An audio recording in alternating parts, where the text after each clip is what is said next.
Saya Wahid Suudi, MPD.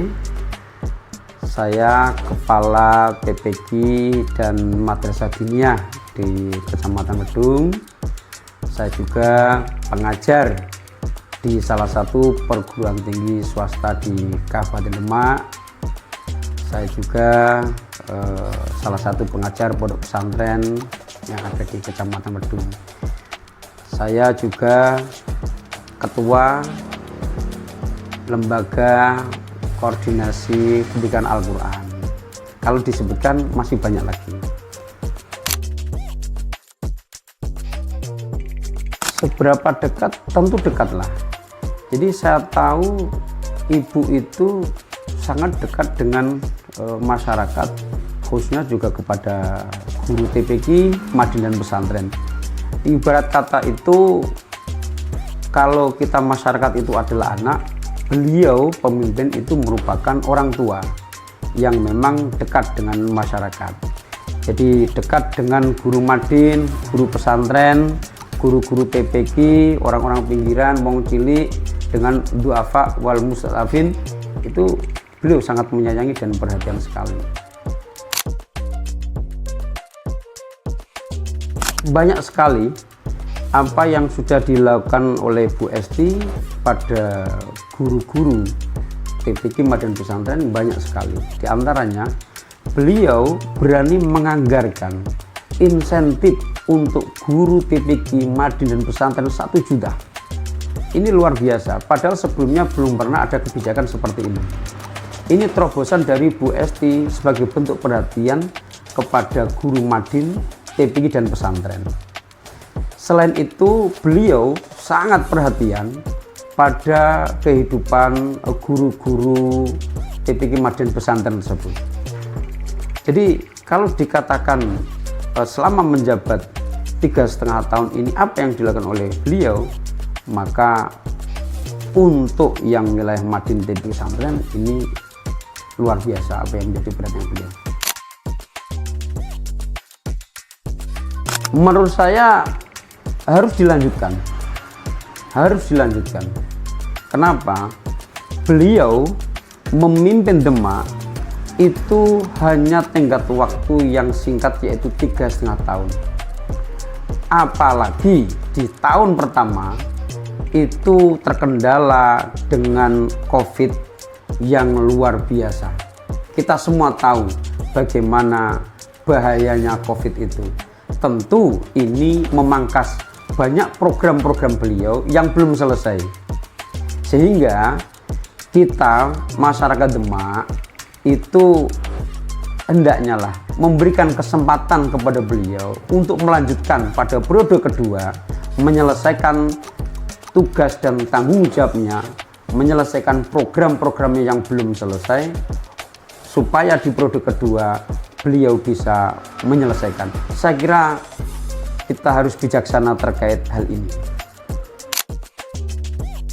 Saya mendukung Bu Esti dan Gus Bat itu karena ini merupakan pasangan yang sangat ideal, nasionalis dan religius.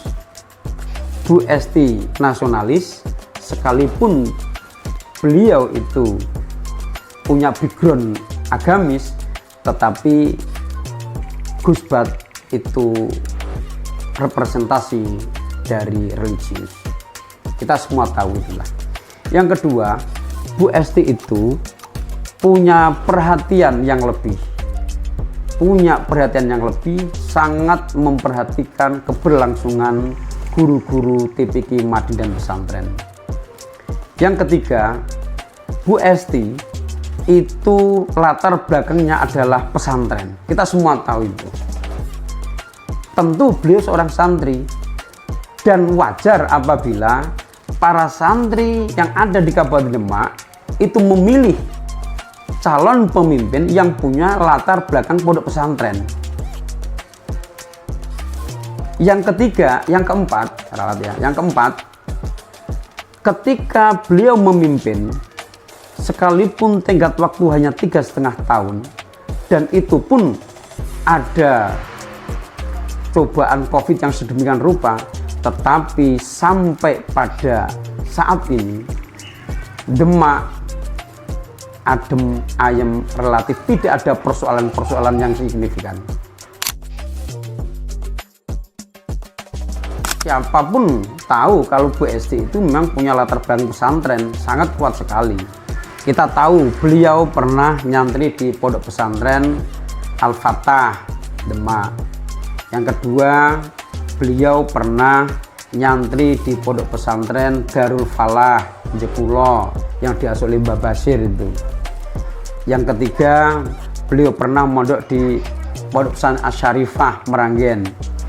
Dan ada beberapa lembaga pendidikan lagi yang pernah beliau belajar di situ.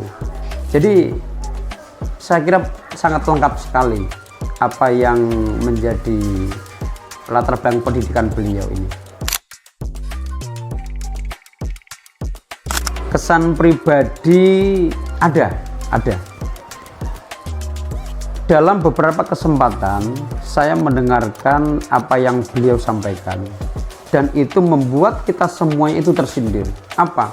Yaitu ketika memimpin, beliau selalu mengatakan, saya takut kepada Allah.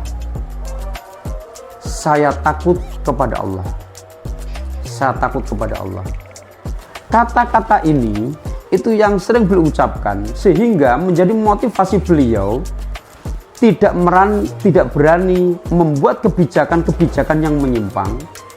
Dan tentunya ini menjadi landasan beliau dalam memimpin, membawa Demak bersih, anti korupsi. Pesan untuk masyarakat tentu ada. Yang pertama, bagi kaum perempuan dimanapun Anda berada yang mempunyai hak pilih, tentu ideal, wajar apabila memilih pemimpin sama-sama perempuan. Yang kedua, bagi santri dimanapun Anda berada dan mempunyai hak pilih, adalah wajar apabila memilih pemimpin yang punya latar belakang pesantren. Yang ketiga, bagi semua warga masyarakat dimanapun Anda berada, mari kita memilih pemimpin yang betul-betul takut kepada Allah, pemimpin yang jujur, bersih, mengayomi, melindungi masyarakatnya, dekat dengan rakyat kecil, dekat dengan guru madin, pesantren TPI, dan para alim ulama tentunya. Mari kita mantapkan diri memilih Bu Esti. Satu kata, ya dua lah, masa satu kata? Dua kata untuk Bu Esti: cerdas, berpengalaman, dan dekat dengan orang kecil.